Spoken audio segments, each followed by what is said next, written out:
अज्ञानतिमिरान्धस्य ज्ञानाञ्जनशलाकया चक्षुरुन्मिलितं येन तस्मै श्रीगुरवे नमः।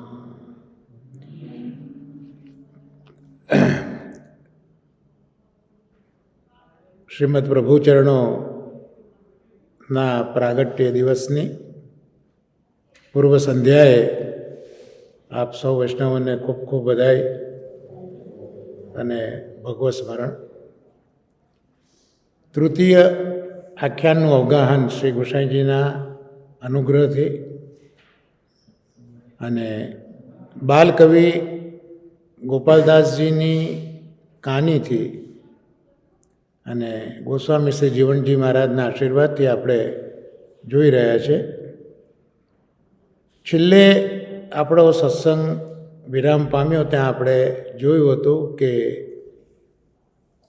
પહેલાં ગોસાઈજીનું પ્રાગટ્ય જે થયું એટલે ઘરની શોભાનું વર્ણન ગોપાલદાસજીએ કર્યું છે. એમાં કુમકુમના કચોળા ભર્યા છે, દુર્વા છે, એ બધું વર્ણન આપણે ઘરની અંદરની શોભાનું જોયું. તે પછી ઘરની બહારની શોભાનું વર્ણન. એમાં ઘરની બહાર ઉપર જે આસો પાલો આંબાના તોરણો હતા તેના દર્શન કરાવ્યા અને પછી ભૂમિ ઉપર ચંદનના નીર છિડકાયા હતા તે શોભાનું વર્ણન થયું. અને હવે આજે આપણે આગળ 12મી ટૂંકનું અવગાહન કરીશું. દધી દુગ્ધ ધ્રુત મધુમાડવે શેરડીએ વહેરે સુગંધ સુગંધ મોયા અલિકુલ આવ્યા. સામાન્ય આપણે અર્થ જોઈ લઈએ તો દધી એટલે દહીં, દુગ્ધ એટલે દૂધ, ઘૃત એટલે ઘી, મધુ એટલે મધ, માંડવે એટલે માંડવામાં, શેરડી, શેરડી એટલે શું? આપણે શેરડી ખાઈએ છીએ તે ના, શેરડી એટલે શેરી, શેરી માટે અહીંયા શેરડી શબ્દ વાપર્યો છે. તો શેરડીએ વહેરે સુગંધ એટલે આ દહીં, દૂધ, ઘી, મધ એનાથી જે શેરી હતી એમાં સુગંધ વહેવા લાગી અને સુગંધ મોયા અલિકુલ આવ્યા. અને સુગંધથી મોહ પામ્યા કોણ? અલિકુલ. અલી એટલે ભમરા, કુલ એટલે એનો ઝુંડના ઝુંડ, એ મોહ પામ્યા અને ત્યાં આવ્યા. એનો એક સામાન્ય અર્થ થાય. હવે વ્યાખ્યામાં જીવણજી મહારાજ કહે છે એમાં તો એવી આજ્ઞા કરે છે કે આપણે 4 વસ્તુ જોઈ, દહીં એટલે દૂધ, દહીં, ઘી અને મધ, આ 4 વસ્તુ જોઈ. અહીંયા આપશ્રી આજ્ઞા કરે છે કે દહીં, દૂધ, ઘી, મધ અને ખાંડ, જે આમાં ઉલ્લેખ નથી, પણ જીવણજી મહારાજ ખાંડને પણ ગણાવે છે કે આ બધા જ પદાર્થો સભા મંડપમાં, માંડવે એટલે સભા મંડપમાં એ બધા રાખેલા છે. એટલે શેરડી એટલે શેરી માટે આ શબ્દ વપરાયો છે. ગલીઓમાં એની સુગંધ આવી રહી છે. હવે આપણે જે વિચાર આવ્યો તેનું અહીંયા નિરસન કર્યું છે કે અહીંયા મધુ એટલે મધ, એ મિષ્ટવાચક છે એટલે મીઠાશ એમાં છે. અને પંચામૃતની એ વસ્તુ હોવાથી મધુ શબ્દથી ખાંડ પણ માની લેવાની છે, આવી આપ આજ્ઞા કરે છે. આપણે we have to take it four granted. અને જ્યારે આચાર્યો આવી આજ્ઞા કરતા હોય પછી એમાં આપણે આમે ઓછું ચાલતું હોય અને ક્યાં વધારે ચલાવવું, એટલે અહીંયા કહ્યું તે સ્વીકારી લેવાનું કે મધુ શબ્દનો ઉપયોગ કર્યો છે. એટલે પંચામૃતમાં 5 વસ્તુ હોય. એક તો દૂધ હોય, બીજું દહીં હોય, પછી ઘી હોય, મધ હોય અને ખાંડ હોય. આ 5 પંચામૃતની વસ્તુ હોય. એટલે અહીંયા મધુ શબ્દમાં જ મધ અને ખાંડ, કારણ કે મિષ્ટતા વાચક છે એટલે ખાંડ મિષ્ટ હોય એટલે એ અંદર આપણે ગણી લેવાની છે. અને પછી કહ્યું કે વહેરે સુગંધ. તો વહેરે સુગંધ એવું ગોપાલદાસભાઈ કેમ કહે છે? તો આનાથી પંચામૃતની સુગંધનું વર્ણન કર્યું. અને સુગંધ દૂરગામિત્વ એટલે દૂર સુધી જાય છે. એટલે એ પંચામૃત જે માડવામાં છે, શેરીઓમાં છે, એની સુગંધ ખૂબ જ દૂર સુધી જાય છે. એટલે વ્યાપક એનો ધર્મ જે સુગંધનો છે તે બતાવ્યો.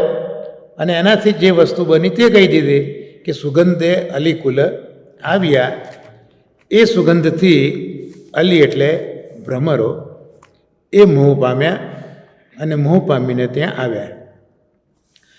હવે એટલે વિશેષમાં એ કહેવા માગે છે કે ગોસાઈજીનું પ્રાગટ્ય તો ચરણાદ્રીમાં થયેલું છે. એટલે ચરણાદ્રી, ચરણાટ એમાં આજુબાજુ પર્વતો છે. આપણે ત્યાં પર્વતના દર્શન થાય છે. અને એ પર્વત ઉપર વામન ભગવાનનું ચિહ્ન પણ ત્યાં બિરાજે છે. તો એ પર્વતોમાં અનેક પુષ્પલતાઓ છે.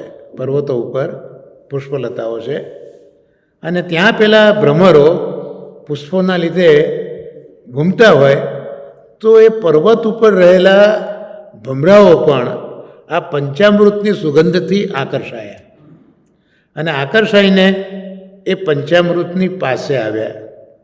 એટલે અહીંયા સુગંધથી એ મોહી ગયા એવો શબ્દ અહીંયા વાપર્યો છે.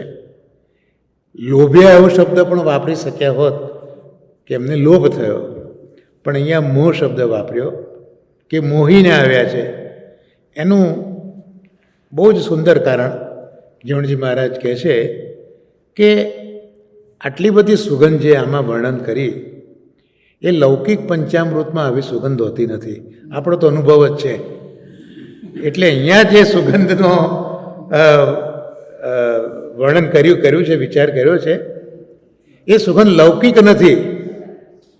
આ સુગંધ લૌકિક નથી. એટલે આ જે પંચામૃત છે સુગંધ જરૂર આવી, પણ આ પંચામૃત એ અલૌકિક પંચામૃત સમજવાનું. કારણ કે લૌકિક પંચામૃતમાં સુગંધ હોતી નથી. અને અહીંયા સુગંધનો અનુભવ કરી રહ્યા છે ગોપાલદાસજી, જોઈ રહ્યા છે અને સૂંઘી પણ રહ્યા છે. એટલે આ જે સુગંધ આવી એ અલૌકિક પંચામૃતની સુગંધ છે, લૌકિક પંચામૃત નથી. એટલે જ અહીંયા અલિકુલ મોયા એવું લખ્યું. નહીં તો શું કહે? લોભ્યા, લોભ થયો એવું કહે. પણ અહીંયા મોયા એવો શબ્દ વાપરીને અહીંયા પંચામૃતનું અલૌકિકત્વ છે એ અહીંયા બતાવવા માટે માગે છે. જીવણજી મહારાજ સમજાવે છે. હવે આ અલૌકિક પંચામૃતનો ભાવ પણ જણાવે છે. હવે આપણે ત્યાં પણ પંચામૃત આપણે ઠાકોરજીને કરતા હોઈએ છીએ. એટલે જ્યારે જ્યારે પ્રાગટ્ય થતું હોય છે ત્યારે ત્યારે આપણે ત્યાં ખાસ કરીને 4 અવતારોમાં આપણે ત્યાં જે 4 જયંતીઓ મનાવીએ છીએ એમાં આપણે પંચામૃત સ્નાન થતું હોય છે. એમાં વિશિષ્ટતા એ છે કે કૃષ્ણાવતારમાં જ ઠાકોરજી ઉપર પંચામૃત થાય, બાકીના દિવસોમાં શાલિગ્રામ ઉપર થાય. આનું શું કારણ? આનું શું કારણ? શા માટે બાકીના જે આ ઉત્સવો છે એમાં શા માટે શાલિગ્રામ ઉપરથી કેમ કરે? એનું શું કારણ? બરાબર. એનું કારણ એટલું જ કે આ જે બધા અવતારો છે એ અવતારો અક્ષર બ્રહ્મમાંથી પ્રગટ થયેલા પુરુષ અવતારમાંથી પ્રગટ થયા છે. એટલે બધા અવતારો છે, અવતારી નથી.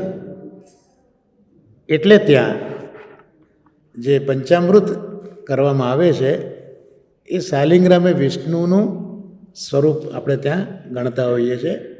માટે ત્યાં એવું હોય છે. જ્યારે કૃષ્ણાવતારમાં તો સાક્ષાત પૂર્ણ બ્રહ્મ પધાર્યા છે એટલા માટે ત્યાં ઠાકોરજીને પંચામૃત કરાવે છે. એક ડિસ્ક્રિમિનેશન છે.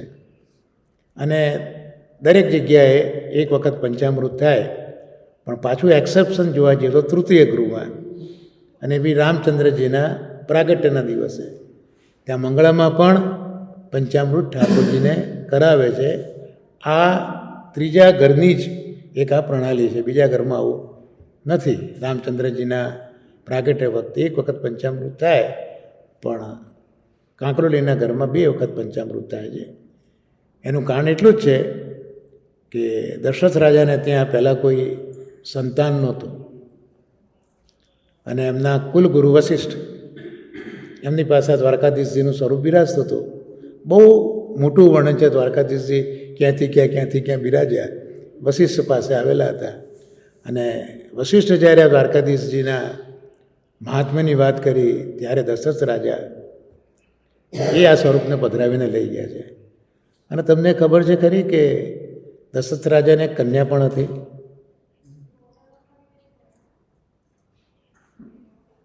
તને ખબર હશે?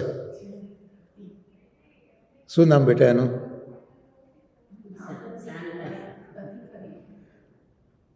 શું? બરોબર છે. એક કન્યા પણ હતી. એટલે રામચંદ્રજીની એક બહેન પણ છે, શાંતા. અને પછી રામચંદ્રજીનું પ્રાગટ્ય થયું છે. આ દ્વારકાધીશજી આવ્યા છે અને દશરથ રાજા અને કૌશલ્યાજીએ સેવા કરી છે, પછી રામચંદ્રજીનું પ્રાગટ્ય છે. એટલે આ દ્વારકાધીશજી રામચંદ્રજીના પ્રાગટ્ય દિવસે દ્વારકાધીશજીને ત્યાં 2 વખત થાય છે. એટલે આ બધું આપણા માર્ગની કેટલીક વિશિષ્ટતાઓ છે, પણ આપણે બધી ધ્યાનમાં રાખવી જોઈએ. અને અત્યારના તો રામજીનો આટલો બધો મનાઈ રહ્યો છે ઉત્સવ, ત્યારે તો રામજીની નાનામાં નાની વાત પણ આપણને ખબર હોવી જોઈએ ને.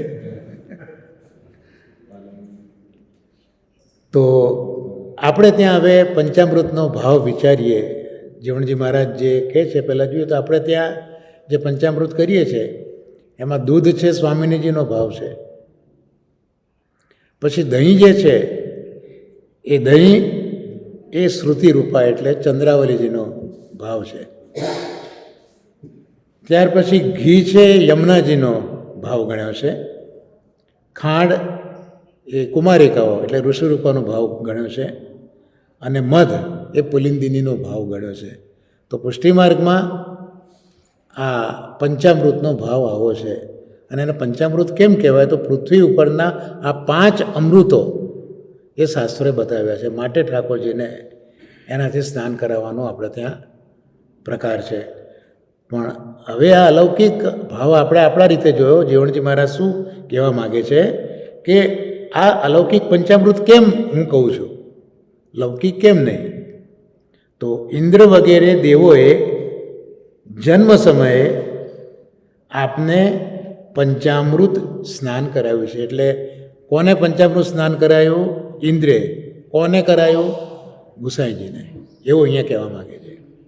એટલે ઇન્દ્રાદિ દેવોએ જન્મ સમયે શ્રી ગુસાઈજીને પંચામૃત સ્નાન કરાવ્યું, અને એ પંચામૃત ભક્તોને આપવા માટે સભા મંડપમાં રહ્યા. એટલે માંડવામાં જે આ વાત કરી, દૂધ, દહીં, ઘૃત, મધુ, એ બધા ગલીમાં એનો જે પ્રભાવ ગયો, એ માંડવામાં આવ્યા.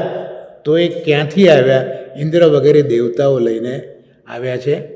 એટલે ગુસાઈજી મહારાજને પંચામૃત કર્યું છે, અને એ પંચામૃત લઈને એ અહીંયા આવ્યા છે, એવો એક અર્થ જીવણજી મહારાજ કરે છે. એટલે તરત જ શંકા ઊભી થાય.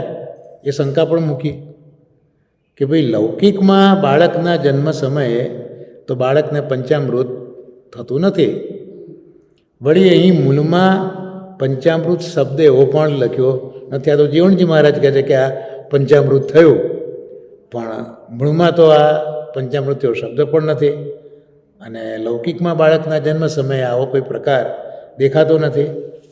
પણ પાછું કહે છે કે ભાઈ, એવું સાંભળ્યું તો છે કે કૃષ્ણાવતાર જેવા પૂર્ણાવતારમાં પણ ઇન્દ્રાદિ દેવોએ બાલકૃષ્ણને પંચામૃતથી સ્નાન નથી કરાયું. અહીંયા વિઠ્ઠલનાથજીને કરાવ્યું એમ કે છે. જ્યારે કૃષ્ણાવતારમાં બાલકૃષ્ણજીને સ્નાન કરાવ્યું નથી, પણ પેલું દૂધ અને જલથી સ્નાન કરાવ્યું છે. આપણે આ ગોવર્ધન ધારણ કર્યો તે લીલાનું સ્મરણ કર્યું કે જલથી અને દૂધથી સ્નાન કરાવ્યું છે તે સાંભળ્યું છે. જ્યારે અહીં તો વિઠ્ઠલ અવતારમાં પંચામૃતનું વર્ણન તમે કેમ કરો છો? એક બાજુ કહો છો કે વિઠ્ઠલ અને કૃષ્ણમાં કોઈ ભેદ નથી, તો અહીંયા તમે વિઠ્ઠલ અવતારમાં પંચામૃતનું સ્નાન કરાવ્યું કેમ કહો છો? કૃષ્ણ અવતારમાં તો થયું નથી.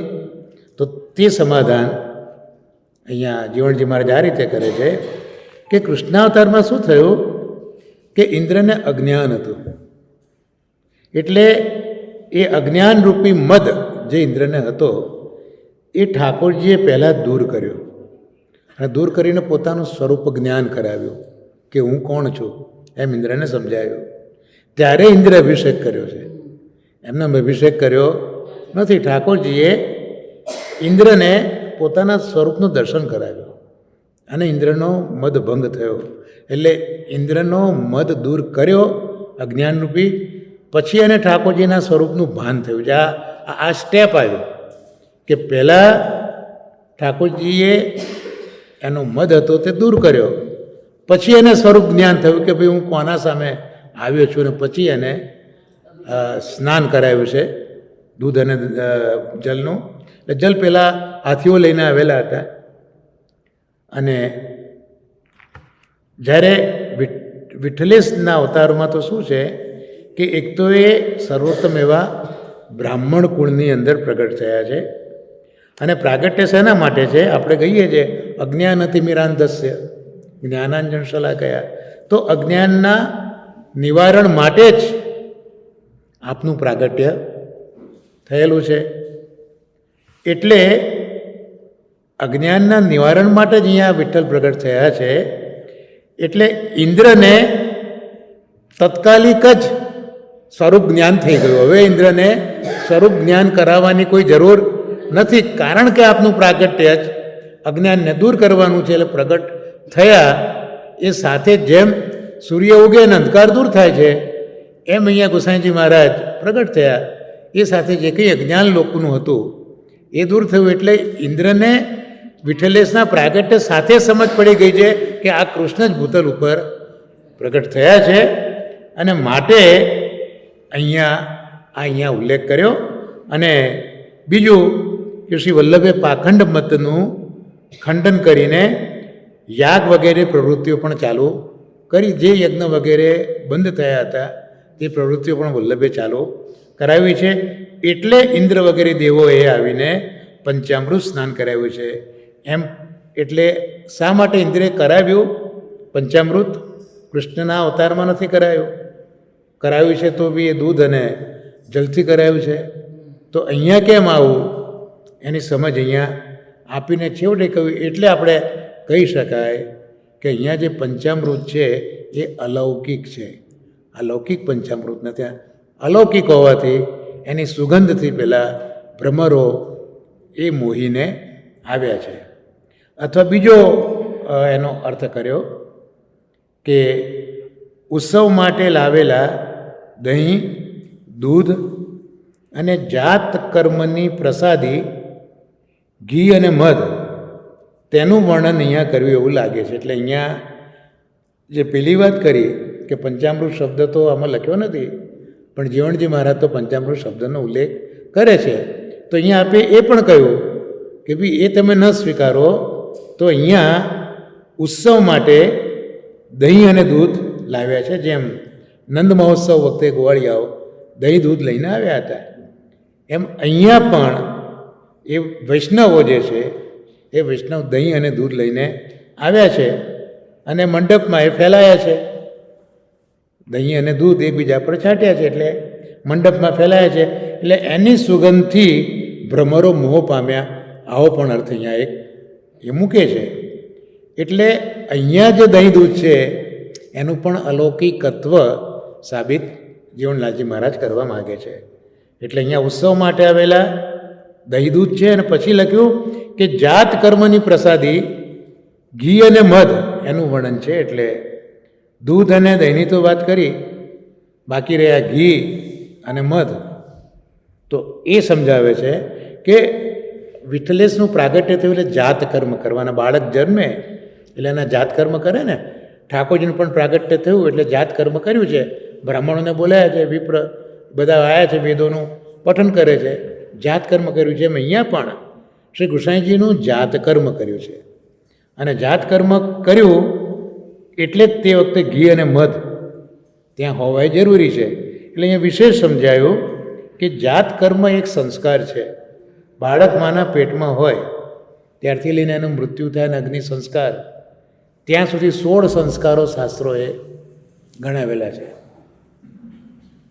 દાખલા તરીકે આપણે ઠાકોરજીને રોજ રોટલી ધરીએ છીએ તો ઘઉં છે એ ઘઉં ઉગ્યા ખેતરમાં ઉગેલા ઘઉં એ આપણા ઘર સુધી આવ્યા. એમાં કેટલી પરિસ્થિતિમાંથી એ પસાર થયા હોય, કેટલાના હાથ લાગ્યા હોય. અને ઘરે આવ્યા પછી પણ આપણે એને સાફ કરીએ છીએ અને વીણીએ છીએ, પછી એને આપણે દળીએ છીએ, એનો લોટ તૈયાર થાય. લોટ થયા તૈયાર પછી આપણે કણેકમાં દઈએ. એમાં બધું કેટલું જળ નાખવું તે આપણે નક્કી કરવું પડે. એ પછી આપણે કણેકમાં થાય પછી એના લુવા કરીએ, એ લુવાને આપણે વણીએ, એ વણ્યા પછી આપણે શેકીએ, તે પછી ઉપર નીચે કરવું પડે, નહીં તો બળી જાય. અને શેક્યા પછી આપણે બેસના સીધું આપણાથી ન બેસાય, પછી ઠાકોરજીને ધરીએ અને પછી આપણે પ્રસાદી રૂપે લઈએ. તો આ બધા ઘઉં ઉપર થયેલા સંસ્કારો છે. ખેતરના જે ઘઉં હતા એ આપણા ખાવા લાયક બન્યા, એ આખી પ્રક્રિયા એને શું કહેવાય? ઘઉં ઉપર થયેલા સંસ્કાર. એમ આપણે પણ માણસ તરીકે જન્મ લીધો, પણ માણસાઈ આપણામાં છે કે નહીં, મનુષ્યત્વ છે કે નહીં? મનુષ્યત્વ, પછી મુમુક્ષુત્વ અને ઉત્સવ. હા, શંકરાચાર્યજીએ 3 વસ્તુ બતાવી છે જીવનમાં. શંકરાચાર્યજી તો માયાવાદી છે, પણ મનુષ્યમાં આ 3 વસ્તુ એમને મૂકી: મનુષ્યત્વ, મુમુક્ષત્વ અને ઉત્સવ. શંકરાચાર્યજી કે જીવનમાં 3 વસ્તુ હોવી જોઈએ: મનુષ્યત્વ, મુમુક્ષુ એટલે મોક્ષનું ઈચ્છાપણું, અને ઉત્સવ. તો મનુષ્યત્વની જે વાત કરે છે ને ત્યાં સંસ્કારોથી આવે. માણસ તરીકે જન્મ્યા એટલે માણસ નથી બનાતો. એટલે આ 16 સંસ્કારો એ આપણા શાસ્ત્રમાં વર્ણવ્યા છે. પૈકીનો આ બાળકનો જન્મ થયા પછીનો સંસ્કાર એ જાત કર્મ સંસ્કાર. એમાં જે પિતા હોય ને એ સોનાની લગડી લે, સોનાનો સિક્કો લે, એના પર મધ લગાવીને બાળકના મુખમાં મૂકે. આનું નામ જાત કર્મ કહેવાય. આ વેદ જાણનારા પંડિતો જ આ કર્મ કરાવી શકે, બીજા કોઈનાથી ન થાય. એટલે પિતા હોય એ જ પોતાના પુત્રના જાત કર્મ સંસ્કાર કરી શકે. આ વાત હું તમને એટલા માટે કહેવા માગું છું કે આપણા ત્યાં પણ લોકો એમ માને છે કે વસુદેવ આવીને કૃષ્ણને ગોકુળમાં પધરાવી ગયા. એ વાત સાચી છે, પણ ગોકુળમાં પણ કૃષ્ણનો જન્મ થયો જ છે તે વાત લોકો સ્વીકારવા મોટા ભાગના તૈયાર નથી. જે મહાપ્રભુજી સ્વીકાર આવે છે કે કેમ, તો ઠાકોરજી જન્મ્યા, પ્રગટ થયા, અને એના પણ આ સંસ્કાર જે છે જાત કર્મ સંસ્કાર એ કોણે કર્યા છે? નંદ બાબાએ કર્યા છે, બીજા કોઈ નથી કર્યા.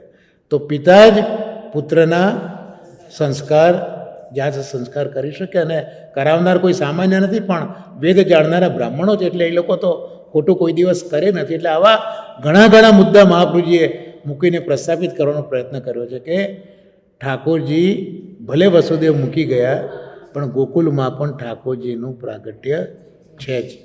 એટલે એક વલ્લભના સેવક તરીકે આ બધી જ જે આપણા માર્ગની ખૂબીઓ અને વિવિધતાઓ છે ને આપણે જાણવી જોઈએ. Bing A disciple of Shri Vallabhacharyaji, આ બધું બહુ જ જરૂરી છે.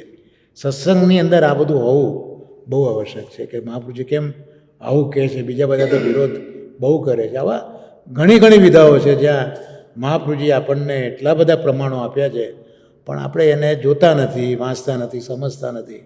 એટલે બીજા જે કંઈ બોલે તેને આપણે સ્વીકારી લઈએ છીએ, કારણ કે આપણી પાસે તાકાત નથી એમને જવાબ આપવાની. એનીવે એ વિષય મારો નથી.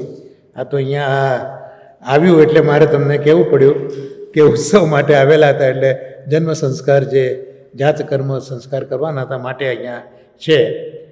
એટલે હવે શું થયું કે ઇન્દ્ર વગેરે દેવોને ગુસાઈજીના સ્વરૂપનું જ્ઞાન થયું છે, કારણ કે પોતે જ જ્ઞાન અવતાર પ્રગટ થયા છે. પણ હવે આગલી ટૂંકમાં જે સાધારણ લોકો છે આપણા જેવા, એમનો પણ નિરોધ સિદ્ધ થયો છે.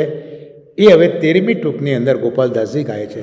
ઇન્દ્ર વગેરે દેવો છે એમનો તો જૂનો અનુભવ પણ છે, અને જ્યારે વિઠ્ઠલ પોતે જ્ઞાન સ્વરૂપે જ પ્રગટ થયા છે, એટલા બધા દેવોને તો સ્વરૂપ જ્ઞાન થઈ ગયું. પણ વોટ એબાઉટ વી પીપલ, આપણું શું? તો એ સામાન્ય જનોને પણ એ વખતે નિરોધ સિદ્ધ થયો છે. એનું નિરૂપણ હવે 13મી ટૂંકની અંદર ગોપાલદાસજી ગાઈ રહ્યા છે. સૂત માગધ સાધુ સર્વે મળ્યા, બળિયા તે માહો માય, ઉત્સાહ ભર્યા કોને જાણો નહીં. તો હવે આ સામાન્ય જે લોકો છે એમાં 3 પ્રકારના લોકો બતાવ્યા. એક સૂત આવ્યા છે, બીજા માગધ આવ્યા છે, અને ત્રીજા સાધુ આવ્યા છે. એટલે ત્યાં જે આપણા જેવા સામાન્ય માણસો છે આ 3 કોટીને બતાવ્યા. સૂત તો જે તમારા યશની કવિતાઓ બનાવે, કાવ્યનું સર્જન કરે, એ બધા સૂત કહેવાય. પછી માગધ, તો આ જે યશની કવિતાઓ બની એનું જે ગાન કરે, યશનું ગાન કરે, એનું નામ માગધ કહેવાય. અને જે જ્ઞાનીજનો છે એને સાધુ કહેવાય. એટલે 3 પ્રકારના બધા ત્યાં આવે. ત્રણેયની કેટેગરી અલગ છે. અને શાસ્ત્રો તો એવું કહે છે કે જે સમાન હોય એને જ ભેટાય, બધાને આપણે ભેટી ના શકીએ. સમાનતા હોય ત્યાં જ ભેટવાનું થાય. પણ અહીંયા તો આ 3 અસમાન છે, છતાં પણ ભળિયા તે માહો માય, એટલે આવી બધાને પરસ્પર મળ્યા છે. એટલે આ 3 અલગ અલગ હોવા છતાં એક આખો સમુદાય બની ગયો, પરસ્પર ભેટી પડ્યા. એ બતાવ્યું. મળ્યા માહો મા એટલે પરસ્પર બધા ભેટતા હતા. અહીં શંકા થાય કે જેના કુલ અને શીલ સમાન હોય તેઓ જ પરસ્પર ભેટે.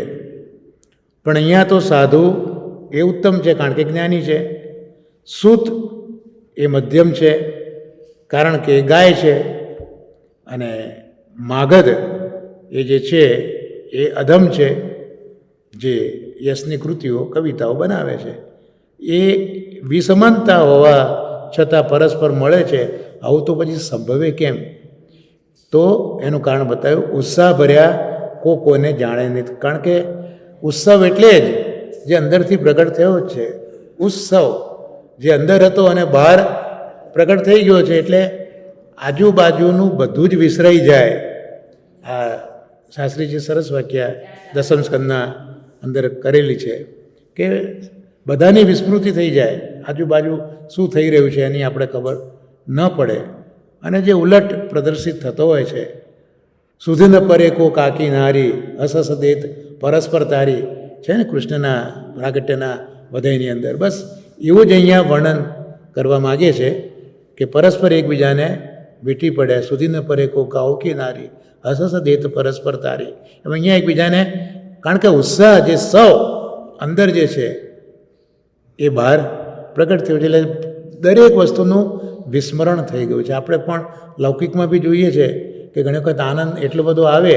આપણે અહીંયા મહાપ્રભુ ગોસાઈજીના ઉત્સવે આપણે શોભાયાત્રા કરીએ છીએ, એમાં પછી આપણે ક્યાં કશું વિચારીએ છીએ. અંદરથી એક જે ઉલટ અંદર થાય છે, પછી આપણે કશું વિચારતા નથી, જે હોય તે આપણે નાચવા માંડીએ જ છે ને. એટલે આ ઉત્સાહના લીધે કોઈએ જોયું નહીં કે અમે માગત છે, અમે શું છે, કે અમે સાધુ છીએ, કોઈએ એવું જાણ્યું નહીં. એટલે આ આનંદ જ એવો હતો કે કોઈ કોઈને ઓળખતા નહોતા. આથી પરસ્પર ભેટ્યા છે. એનો અર્થ એ થયો કે ઉત્સવમાં બધાનો નિરોધ સિદ્ધ થયો છે, કારણ કે દસમ સ્કંદ નિરોધ લીલા છે. અને જન્મ પ્રકરણને બાજુ મૂકતા જે તામસ પ્રકરણથી શરૂઆત થઈ ત્યાં ઠાકોરજીએ બધાનો નિરોધ જ કર્યો છે. એમાં જે તામસ ભક્તોનો નિરોધ, એમાં આ પહેલું પ્રમાણ પ્રકરણ, એની અંદર જ આ આખો નંદોત્સવનો પ્રસંગ બતાવ્યો છે. ઠાકોરજી આ રીતે બધાનો નિરોધ કર્યો છે. એટલે નિરોધ એને સિમ્પલી સમજવું હોય તો પ્રપંચની વિસ્મૃતિ. પ્રપંચ એટલે છળ કપટ નહીં. પ્રપંચનો અર્થ આપણે લૌકિકમાં છળ કપટને કંઈ કે પ્રપંચ બહુ કરે છે, પણ પ્રપંચ એટલે પ્રકૃષ્ટ પંચ, જે પંચમહાભૂતો છે તેમાંથી સર્જાયેલું આ જગત, એને પ્રપંચ કહેવાય. તો એ સમગ્ર વિશ્વની વિસ્મૃતિ થઈ જાય અને એમાંથી આસક્તિ નીકળી અને આસક્તિ માત્ર પ્રભુમાં જ લાગે, એનું નામ નિરોધ કહેવાય. બીજું, ઠાકોરજી આ જગતને બનાવ્યું, પ્રપંચની રચના કરી, એમાં પોતાની શક્તિઓને પધરાવી. 12 શક્તિઓ મુખ્ય છે, જે ક્રૂરજીએ દર્શન કર્યા છે બ્રહ્મરુદ્રની અંદર. તો અચિંત્ય શક્તિઓ છે, શક્તિઓને પધરાવી આ જગતમાં. અને પછી ઠાકોરજીએ શયન કર્યું, અનુશયન કર્યું, એને પણ નિરોધ કહેવાય. તો નિરોધની ઘણી ઘણી વ્યાખ્યાઓ છે, પણ ઠાકોરજી પોતે પ્રગટ થયા પોતાની શક્તિઓ સાથે. એમણે જે લીલા કરી એ લીલાથી લોકોની જે આસક્તિ અન્યમાં હતી તે દૂર કરીને એ બધાની આસક્તિ પોતાનામાં કરી. આનું નામ નિરોધ કહેવાય. આમ 3-4 રીતે નિરોધની વ્યાખ્યાઓ ગુસાઈજીએ પણ અદ્ભુત વ્યાખ્યા કરી છે.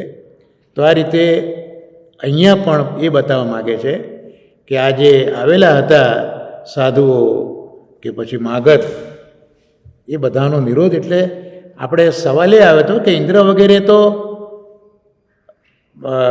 નિરોધ પામ્યા છે ગુસાઈજીથી, પણ સામાન્ય આપણા જેવા લોકો હતા એ પણ આ રીતે એમનો નિરોધ થયો છે. પણ નિરોધ પણ 2 પ્રકારનો છે, એક ભક્તનો ભગવાનમાં અને બીજો ભગવાનનો ભક્તમાં.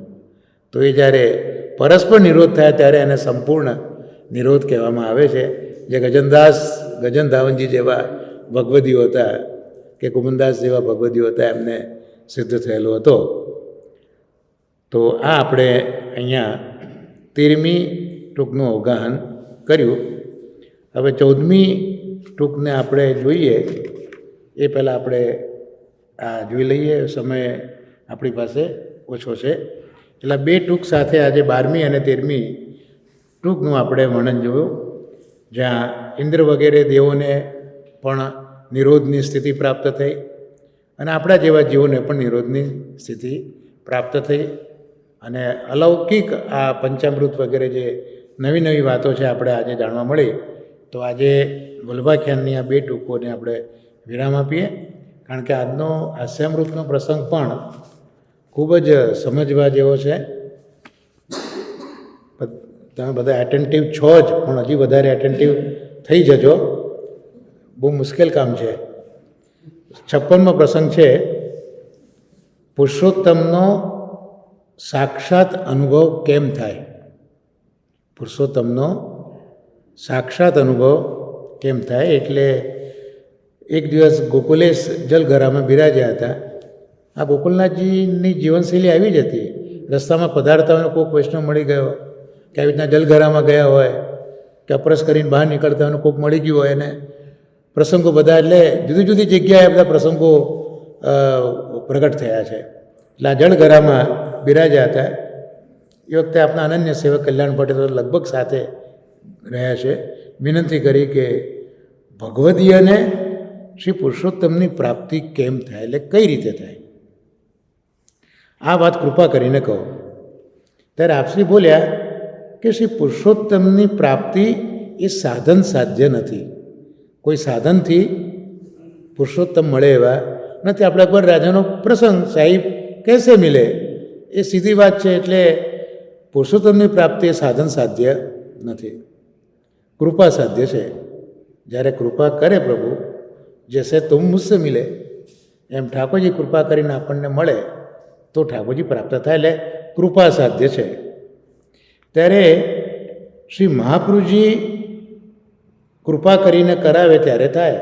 એટલે ઠાકોરજીની કૃપા પણ એમનું તો ક્યાં થવાની છે, બધા ઘણા આપણા જેવા લાઈનમાં ઊભા છે, પણ મહાપ્રભુજી જો કૃપા કરે તો પછી આ ઠાકોરજીની કૃપા આપણને પ્રાપ્તિ થાય. તો આ પ્રમાણે શ્રી મુખના વચન સાંભળીને કલ્યાણ ભટ્ટે વિનંતી કરી કે શ્રી મહાપ્રભુજી કૃપા કઈ રીતે કરે. જિજ્ઞાસા કેટલી બધી છે, મહાપ્રભુજી કૃપા કેમ કરે, કઈ રીતે કરે, તે આપ કહો. ધન્ય છે પ્રશ્ન પૂછનારને અને જવાબ આપનારને, થાક્યા વગર જ જેટલું પૂછ્યો એનો જવાબ આપ્યા જ કરે. આ બધા પરમ તત્વો હોય ને એનું આ સામર્થ્ય છે. બાકી તો કોઈના ગજા નથી કે તમે એક પ્રશ્ન પૂછીને એ પ્રશ્નનો બી માળ જવાબ આપી શકે, અને એમાં જો આગળ પૂછ્યું તો વાત જ પૂરી થઈ ગઈ. પણ ગોકુલેશ અહીંયા બોલ્યા કે શ્રી પ્રભુજી, એક એક શબ્દો ધ્યાનથી સાંભળજો. ગોકુલેશ બોલ્યા કે શ્રી પ્રભુજી પ્રથમ પોતાના ગામમાં રાખે છે. પ્રભુજી, મહાપ્રભુજી પ્રથમ પોતાના ગામમાં રાખે, એટલે જેને અનુભવ કરાવવો છે ને, કૃપા કરવી છે ને, પોતાના ગામમાં રાખે. વળી વધારે કૃપા કરીને પોતાના જે મિત્ર છે એની સંગતિ કરાવે. પહેલાં પોતાના ઘરમાં રાખે, પછી પોતાના મિત્રની સંગતિ કરાવે, પછી પાછી કૃપા કરીને શણગાર કરાવે, ભગવાનને શણગાર કરાવે, પાછી કૃપા કરીને પોતાના મનોરથની વાતો કરે, અને તે સાથે વળી રસની રીતિએ રમણ પણ કરે. પાછી અધિક કૃપા થાય ત્યારે ભક્તનું મૂળ રૂપ પલટાઈ જાય. પાછી કૃપા કરીને એ પેલી રસની ક્રીડા એ સમાપ્ત કરે. વળી કૃપા કરીને તે ભક્તને તે જ ક્રીડા મંદિરમાં રાખે, એનાથી અળગા ન કરે. આટલું બધું ગોકુલનાથજી મહારાજ બોલી ગયા. આપણને કંઈ સમજ ન પડી. આવી જ પરિસ્થિતિ કલ્યાણ ભટ્ટજીની પણ હતી. એટલે આ સાંભળી કલ્યાણ ભટ્ટે કહ્યું કે રાજ, આ ગામ એટલે શું, આ ઘર એટલે શું, આ બધું તમે સ્પષ્ટ પ્રગટ કરીને અમને સમજાવો, આવી વિનંતી કરી. એટલે ગોકુલનાથજી બોલ્યા, આજ્ઞા કરી કે ગામ કયું. હવે આપણે જોઈએ કે ગામ કયું. તો ગામ એટલે જે મહાપ્રભુજીના ભક્તો, સામાન્ય ભક્તો નહીં, રસમાર્ગી ભક્તો. ભક્ત બે પ્રકારના હોય, એક મર્યાદા માર્ગીય ભક્તો, બીજા પુષ્ટિ ભક્તો. એટલે પુષ્ટિ ભક્તો હંમેશા રસમાર્ગના અનુયાયી હોય, એમને રસાત્મક પ્રભુમાં રસ હોય. એટલે એવા રસમાર્ગી જે મહાપ્રભુજીના ભક્તો છે એની સંગતિ કરાવે, જેના ઉપર પ્રભુની કૃપા કરાવી છે. તો મહાપ્રભુજી રસમાર્ગી ભક્તની સંગતિ કરાવે. આ થયું ગામ. આ થયું ગામ. એટલે મુખ્ય ગામ તો શ્રી ગોકુલ જ છે, કારણ કે ત્યાં પૂર્ણ પુરુષોત્તમ શ્રી કૃષ્ણ બિરાજે છે. હવે ત્યાર પછી વાત કરી કે રસમાર્ગી ભક્તોની કૃપા તે પ્રભુનું ઘર. તો પ્રભુનું ઘર કયું? તો રસમાર્ગી ભક્તોને મેળવી તો આપ્યા, પણ રસમાર્ગી ભક્તો જ્યારે કૃપા કરે એટલે તમે ગામમાં તો આવ્યા, પણ ગામમાં આવ્યા પછી ઘરમાં તો રહેવું પડે ને, તો ઘરમાં કોણ રાખે? તો આ રસમાર્ગી ભક્તોની જે કૃપા છે તે કૃપામાં મહાપ્રભુ તમને સદા રાખે. અર્થાત પ્રભુએ પોતાના ઘરમાં એક ભગવદીયને રાખ્યો.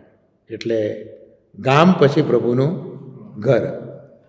પછી આજ્ઞા કરી કે આ તમે મિત્ર કહેતા હતા, તો મિત્ર એ શું? મિત્ર કહેતા શું? ત્યારે કહ્યું કે આ પ્રભુના રસમાર્ગી અંતરંગ કૃપાપાત્ર જે ભક્ત છે તેને મહાપ્રભુજી પોતે રસાનુભવ કરાવે છે, તે આપણો મિત્ર. એટલે જેને શ્રી મહાપ્રભુજીએ રસનો અનુભવ કરાવ્યો છે એ અહીંયા મિત્ર, એટલે પ્રભુના રસમાર્ગી અતરંગ કૃપાપાત્ર ભક્ત જે શ્રી મહાપ્રભુજીએ એમના રસનો અનુભવ કરાવ્યો છે તેનું નામ મિત્ર. એવા ભગવતીઓનો સંગ કરાવે તે મિત્ર. હવે આગળ વાત કરીએ કે તે મિત્ર દ્વારા નેત્રથી દર્શન થાય. એ મિત્ર દ્વારા ઠાકોરજીના નેત્રથી દર્શન થાય. તો આપણને એમ થાય કે નેત્ર એટલે આ નેત્ર, આ નેત્ર. તો અહીંયા ગોકુલનાથજી મહારાજ કહે છે કે નેત્ર કયા? મિત્ર દ્વારા નેત્ર દર્શન થાય. પણ આ નેત્ર શું?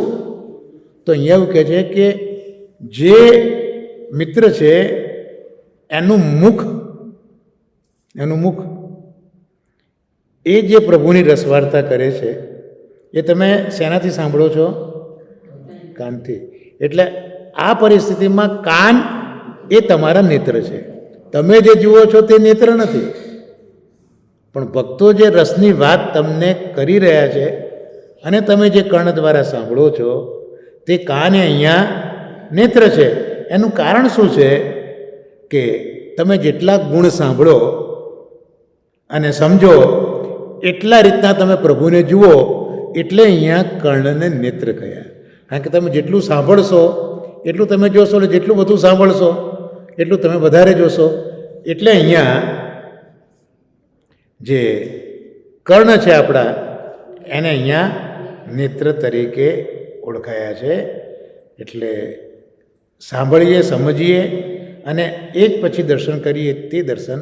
એટલે અહીંયા બી ગોવર્ધનનાથજીના દર્શન કરવા આપણે આવીએ, પણ ગોવર્ધનનાથજીના જે કંઈ ગુણાનુવાદો આપણે પહેલાં સાંભળ્યા હોય એ સાંભળ્યા પછી એને વિચારીએ, સમજીએ અને પછી જો ગોવર્ધનનાથજીના દર્શન કરીએ તો આખી વસ્તુ એ બહુ જુદી જ બન્યા. જેમ વ્રજમાં આપણે ગયા, જુદી જુદી સ્થળોએ આપણે ફર્યા, પણ એ સ્થળનું મહાત્મ્ય લીલા સાંભળી પછી ગયા તો એ દર્શન આપણું સાચું હતું.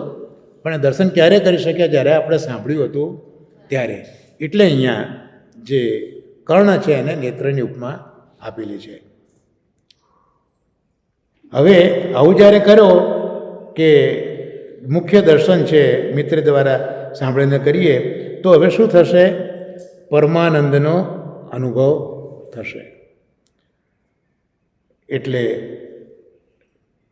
પરમાનંદનો અનુભવ થાય એટલા માટે સાંભળીએ, તે જ મુખ્ય દર્શન જાણવું. ત્યાર પછી આપણે જોયું કે ક્રીડા મંદિરમાં પ્રભુ ક્રીડા કરાવે. તો ક્રીડા મંદિર એટલે શું? તો જે સર્વાત્મ ભાવ જ્યારે તમારામાં આવ્યો ત્યારે એને ક્રીડા મંદિર કહેવાય. એટલે મહાપ્રભુજી જ્યારે ક્રીડા મંદિરમાં એટલે સર્વાત્મ ભાવ ભગવદીયને લે, એટલે ભગવદીયને મહાપ્રભુજી પછી સર્વાત્મ ભાવનું દાન કરે. એનો અર્થ એ થયો કે હવે આપણે ક્રીડા મંદિરમાં મહાપ્રભુજીએ પ્રવેશ આપ્યો. એટલે શ્રી પ્રભુજી હંમેશા સર્વાત્મ ભાવની અંદર જ ક્રીડા કરતા હોય. એટલે મહાપ્રભુજી સદાય આપણને સર્વાત્મ ભાવની અંદર જ રાખવાની કૃપા કરે. એટલે સર્વાત્મ ભાવમાં જ ઠાકોરજી હંમેશા ક્રીડા કરે. એટલે હવે ક્રીડા કરી, ભક્ત સાથે ક્રીડા કરી તો ક્રીડામાં પરસવો પણ થાય ને. જેમ યમનાષ્ટકમાં આપણે જોઈએ છે ને, સ્મરસર્મ જલાણુ ભી શકલ ગાત્ર જય સંગમાં. તો અહીંયા ઠાકોરજીએ ક્રીડા કરી સર્વાત્મ ભાવની અંદર આવીને, ત્યારે ભક્તિના ભાવથી પ્રસ્વેદ થાય. એટલે ભક્તિ જે છે એ પ્રસ્વેદ રૂપે પેલા ભક્તના શરીર ઉપર આવે.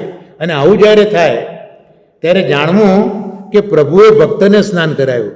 આપણે તો પ્રભુને રોજ સ્નાન કરાવીએ, પણ આવું જ્યારે થાય ત્યારે એવું માનવું કે પ્રભુએ ભક્તને સ્નાન કરાવ્યું અને ભક્તે સ્નાન કર્યું પણ ખરું.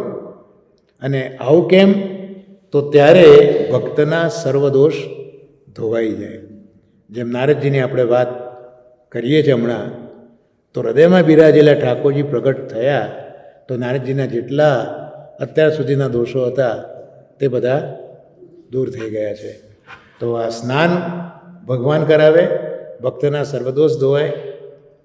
હવે ભક્ત પ્રભુના ભાવથી રોમાંચિત થઈ જાય. જોઈએ ને, વૈષ્ણવોના જે લક્ષણ છે, વિઠ્ઠલેશના જે ભક્તો છે એના લક્ષણમાં આ જ છે ને કે ગીરા ગદગદ થાય, રોમાંચ થાય, આ બધા ભક્તના લક્ષણ ગુસાઈજીના પ્રસંગોમાં આપણે જોવા મળે છે. તો પ્રભુ સાથે જ્યારે આ ક્રીડા કરીએ, પ્રસ્વેત થયો, રોમાંચ થયો, તો રોમાંચ થયો એટલે કે પ્રભુએ ભક્તને શૃંગાર કર્યો. પ્રભુને સ્નાન તો પહેલાં કરાયું, પણ પછી ભક્તને શૃંગાર કર્યો. કારણ કે રોમાંચ એ અલૌકિક શૃંગાર છે. રોમાંચ થવો, બધાને રોમાંચ થતો નથી. તમે જો કોઈક એવા ભાવના પ્રસંગો સાંભળીને આપણા રૂવાડા ઊભા થઈ જાય છે. મને લાગે છે, મને આ યાદ આવ્યું તે હમણાં તિલક બાબાની વાત કરી અને આ રોમાંચ શબ્દ આવ્યો. બહુ વખત પહેલાં તિલક બાબા અહીંયા પધારેલા હતા, બહુ સમય પહેલાં. એ વખતે આપે મને એક વખત આજ્ઞા કરી હતી કે પિયુષભાઈ ગુસાઈજીના જીવન ચરિત્ર વિશે તમે લખી રાખજો, આવી આજ્ઞા કરી હતી. મેં પ્રભુ કૃપાથી, ગુસાઈજીની કૃપાથી એ આખું જીવન લખેલું હતું. અને પછી આપ જ્યારે અહીંયા પધાર્યા, અહીંયા જ આ જ જગ્યા ઉપર સવારે, ત્યાંથી પછી કોઈક જગ્યાએ આગળ ગયા હતા. અને મેં જેને ભેટ કે જે આપે આજ્ઞા કરી ત્યાં હું ગાણું ગયેલું લખાઈને આવ્યું છે. તો આપે જોયું અને કીધું કે બીજું મને તો રોમાંચ થઈ ગયો. હજી પણ મને શબ્દો યાદ આપશ્રીને આવે છે કે મને તો રોમાંચ થઈ ગયો એમાં જોઈને. તો આ બધું શું છે કે ભાવ સાથે સંકળાયેલી બધી વસ્તુઓ છે અને અનુભવની વસ્તુ છે.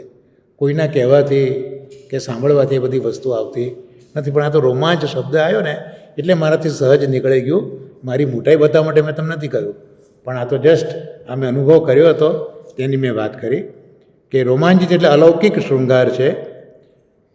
અને જ્યારે ભક્તના કંઠ ગદગદ થાય એટલે ગદગદ વચનો ભાવના લીધે એ ગદગદ વચન થયા, ત્યારે જાણવું કે આણે પ્રભુના મનોરથની ચર્ચા કરી. જ્યારે વાણી ગદગદ થાય, ગીરા ગદગદ થાય, આંખોમાંથી આંસુ આવી જાય, રોમાંચ થાય, બધા જ સાચા ભક્તના લક્ષણો છે. તો એવું માનવું કે આ પ્રભુ સાથે હવે આ ભક્ત વાત એમને નથી વાત કરતી રહ્યો, પણ મનોરથની વાત અત્યારના થઈ રહી છે. અને એ પછી મનોરથની રસ વાર્તા કરતાં કરતાં એટલો બધો ભાવ ઉપજે કે ભક્તિ ભાવે એનું આખું અંગ કાંપવા માંડે, એના અંગમાં કંપ આવે. અને આવું થાય ત્યારે માનું કે ભગવાન ભક્ત સાથે હવે રમણ કરી રહ્યા છે. એટલે રમણ ક્યારે કરે?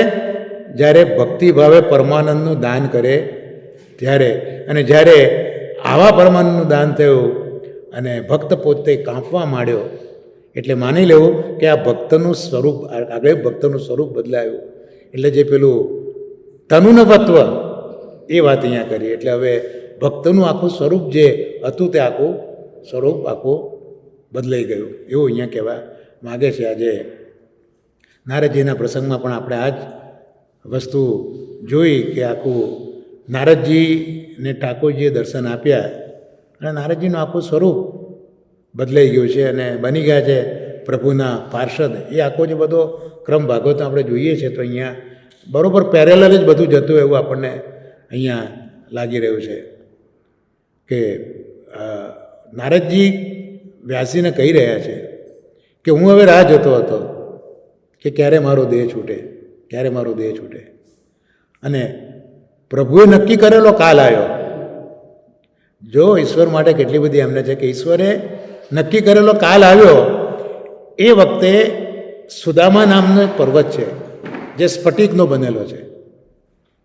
તો એના ઉપર જ્યારે વાદળો પરસ્પર અથડાય એ વખતે એકદમ જ વીજળી પડે છે ને, કોઈ રાહ જોતું નથી કે હમણાં પડશે એમ નહીં.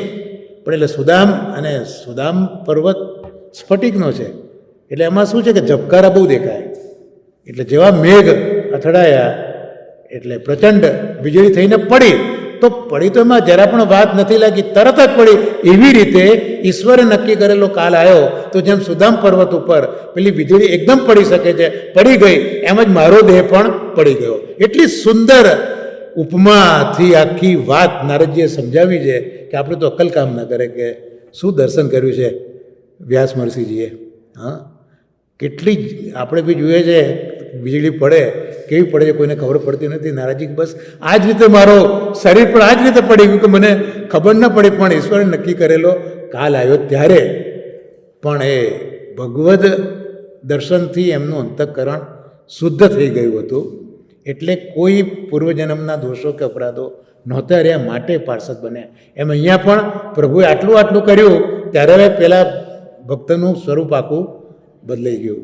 એટલે જો આખી ભાગવતની કથાઓ આપણી અહીંની આ બધી વાર્તાઓ એમાં સિમિલારિટી કેટલી બધી જોવા મળે. જો આવું વિચારીએ તો હા, રમેશે ભક્તિભાઈ અત્યારે જ્યાં ભક્તનું રૂપ બદલાયું એટલે અલૌકિક સ્વરૂપ આપ્યું. વળી જ્યારે ભક્ત વારંવાર આંસુ સારે છે ત્યારે જાણવું કે પ્રભુએ ક્રીડા સમાપ્ત કરેલા. અત્યાર સુધી પ્રભુ ક્રીડા કરતા હતા, હવે ભક્ત રડવા જ મળ્યો અને આંસુ રોકાતા જ નથી. એનો અર્થ એ થયો કે પ્રભુએ હવે ક્રીડા છે એ સમાપ્ત કરી દીધી છે.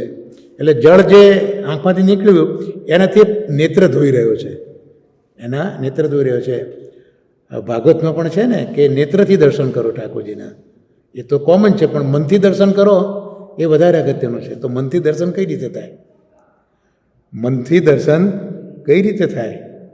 તો આ જે વાત કરી, જેમ આંખોમાં હર્ષના અશ્રુ ઉભરાય ત્યારે એને દર્શન મનથી કહેવાય, પણ આંખમાં તો આંસુ આવ્યા છે તો દર્શન જ કઈ રીતે થાય? છતાં મન જે દર્શન કરે છે એ દર્શનની વાત શ્રીમદ ભાગવતમાં પણ કરેલી છે. એટલે જે ભાવ શાસ્ત્રીજીએ કીધું કે ભાવ આવ્યો એટલે ભાવનો ઉભરો આવે એટલે મન ઉપર જાય, અને મન ઉપર જાય એટલે નેત્ર હોય એનાથી પણ આગળ વધીને દર્શન કરવા માટે સક્ષમ બની જાય. એટલે શાસ્ત્રીજી ત્યાં કીધું કે ભાઈ ઉભરાય શું? એટલે એક તો દૂધ ઉભરાય ને બીજી કડી ઉભરાય. એટલે પહેલાં ઉપર આવવું અને પછી ઉભરાવવું. એમ અહીંયા પણ જે હૃદયમાં ભક્તિનું પૂર ઉમટ્યું છે એનાથી પેલું મન ઉપર આવ્યું છે અને હવે અશ્રુ દ્વારા ઉભરાઈ રહ્યું છે. એટલે અહીંયા પણ અશ્રુ આવ્યા એટલે નેત્રો એમના સ્વચ્છ થયા એવું. એટલે મનથી દર્શન કરવું જે ભાગવતની વાત છે એ અહીંયા બહુ સ્પષ્ટ દેખાય છે. ત્યાં જ ક્રીડા મંદિરમાં એ રહે છે. હા, વળી જ્યારે તે ભક્ત ત્યાં જ ક્રીડા મંદિરમાં રહે, એટલે ક્રીડા મંદિર એટલે આપણે આગળ જોયું સર્વાત્મ ભાવ, તો ક્રીડા મંદિરમાં ભક્ત રહે તે જ સુખ તે જ પ્રકારે મળે, તેથી જરા પણ અળગો ન થાય. એટલે આ જે સુખ મળ્યું એ સર્વાત્મ ભાવરૂપી ક્રીડા મંદિરમાં ભક્ત આવ્યો તો આ બધી જ વિધા, સ્નાનથી લઈને શણગારથી લઈને મનોરથની વાતો, આંખમાંથી આંસુ નીકળવા, બધું જ આપણે જોઈ લીધું. આ બધું શું છે? ક્રીડા મંદિરમાં જ એ ભક્તને સદાય ભગવાન રાખેલા. આ સુખ એનું કાયમ માટે રહે. ભગવાન એને જરા પણ અળગો પોતાનાથી ન કરે ત્યારે જાણવું કે ભક્તને શ્રી પુરુષોત્તમની પ્રાપ્તિ થઈ જાય. તો પુરુષોત્તમનો સાક્ષાત અનુભવ કેમ થાય એ અહીંયા આપણને સમજાયું છે. એટલે જો મેં મારા માટે રિવિઝન મેં કરેલું હતું કે ગામ એટલે રસમાર્ગી ભક્તની સંગતિ, મુખ્ય શ્રી ગોકુલ ગામ, એમાં પરમાનંદ કૃષ્ણ બિરાજે. પ્રભુનું ઘર કયું? તો રસમાર્ગી ભક્તોની કૃપા. એ જ ઘર, તો એ કૃપામાં સદા રાખે ભગવાન. આ કૃપાનો પ્રકાર. અર્થાત પ્રભુએ પોતાના ઘરમાં જ ભગવદીને રાખ્યો એવું આપણે માનવા. એટલે ગામમાંથી ઘરમાં લાવ્યા. હવે પછી મિત્ર બનાવ્યો. ગામમાં રહો તમે, મિત્ર તો જોઈએ, મિત્ર વગર તો ચાલે નહીં. તો પ્રભુના જ જે કૃપાપાત્ર ભક્તો છે, કૃપાપાત્ર કોણ? જે રસમાર્ગી અંતરંગ ભક્તો છે, એ મહાપ્રભુજી જ્યારે મેળવી આપે તે થયા મિત્ર. હવે મિત્ર શું કરે? તો આપણે નેત્રથી દર્શન કરવા માટે સક્ષમ બનાવે. એટલે હમણાં મેં કહ્યું નેત્ર એટલે આપણા કાન. એટલે જે રસના અનુભવ એમને થયો છે રસમાર્ગી ભક્તોને, એ રસની વાતો આપણી આગળ કરે છે, એ આપણે સાંભળીએ એટલે આપણામાં પણ એ ભાવ આવે છે અને પછી આપણે દર્શન ત્યાં કરીએ છીએ. તો આ મુખ્ય દર્શન થયા એટલે પરમાનંદનો અનુભવ થયો. આ મુખ્ય દર્શન થયા એટલે અહીંયા પણ ઘણીવાર દર્શન કરતાં જ્યારે આપણે ભાવાવેશ જો આવી જાય, આ બધું જાણીએ તો જ એ દર્શન મુખ્ય છે. બાકી તો જઈએ અને જોઈને આવ્યા આપણે એ જ, બાકી તો બધું ઠીક છે. એટલે આ મુખ્ય દર્શનની વાત અહીંયા જે કરી એ અહીંયા અગત્યની છે. અને મુખ્ય દર્શન જ્યારે આવા થાય ત્યારે પરમાનંદની પ્રાપ્તિ થાય. હવે ક્રીડા મંદિરની વાત કરી તો સર્વાત્મ ભાવ જ્યારે ભગવદ્ગીતામાં આવે એનો અર્થાત એનો ક્રીડા મંદિરમાં પ્રવેશ કર્યો, અને એટલા માટે કે પ્રભુને સર્વાત્મ ભાવ ખૂબ ગમે છે. સર્વદા સર્વભાવેને ભજનીઓ વ્રજાદીપ, આ શ્રી માવજીની આજ્ઞા આ બધા પ્રસંગો પરથી જ છે કે ઠાકોરજીને સર્વાત્મ ભાવ જ ગમે, ત્યાં જ પ્રભુ ક્રીડા કરવા માટે તૈયાર હોય. એટલે આપણામાં જો સર્વાત્મ ભાવ આવ્યો તો પ્રભુ ચોક્કસ આપણી સાથે ક્રીડા કરવા માટે આવે છે. એટલે આ ક્રીડા મંદિરમાં આપણો પ્રવેશ કર્યો. એટલે ક્રીડા મંદિરમાં સર્વાત્મ ભાવથી પ્રવેશ થયો, અને પ્રભુ તો હંમેશા સર્વાત્મ ભાવમાં જ ક્રીડા કરે. તો એથી શું થાય કે પ્રસ્વેત થાય, જેમ ગોપીજનોને થયો હતો સ્મરસર્મ જલાણું બી. તો એનો અર્થ એ થયો કે ભક્તને પ્રભુએ હવે સ્નાન કરાયું, ક્રીડા ઘરમાં રાખીને સ્નાન કરાયું. સ્નાન કરાયું એટલે દોષ દૂર કર્યા. જેમ નારદજીના પણ હૃદયના દોષો પ્રભુના દર્શનથી દૂર થયા, એમ અહીંયા ભક્તને સ્નાન કરાયું, અર્થાત ભક્તના જે દોષો હતા એ બધા ધોવાઈ ગયા. મોટાઓ આવી આજ્ઞા કરે છે કે આપણે જો ભાવપૂર્વક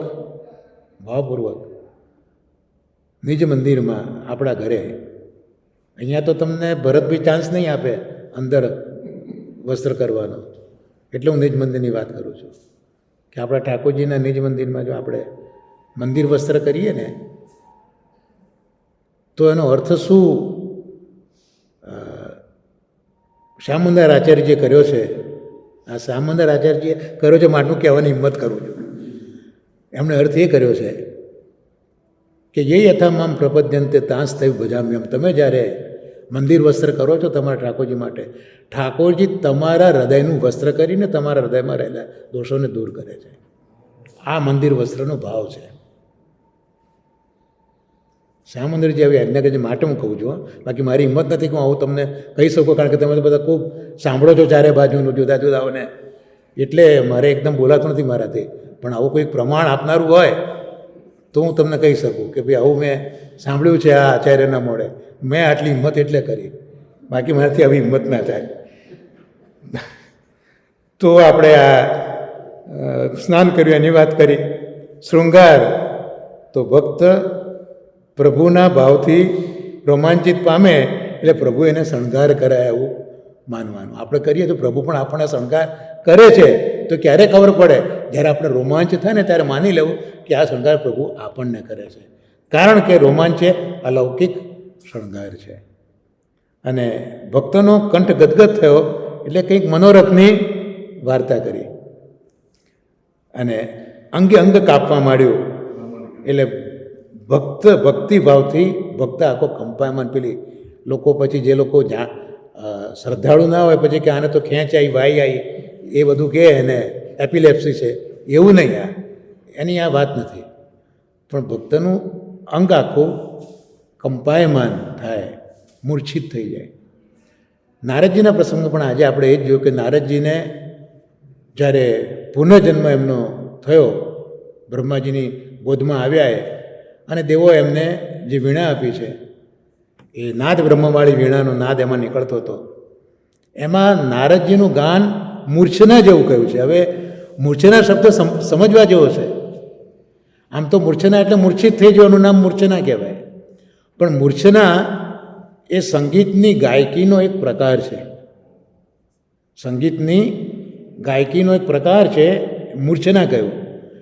એટલે એમાં શું હોય કે દાખલા તરીકે થોડું ઘણું કોઈ ભણ્યા હોય તો સારેગામા પધનિશા આપણે બોલીએ છીએ, એમાં મારે મનો ઉચ્ચાર કરું સારે ગમ, તો એ મનો ઉચ્ચાર હું એવી રીતનો કરું,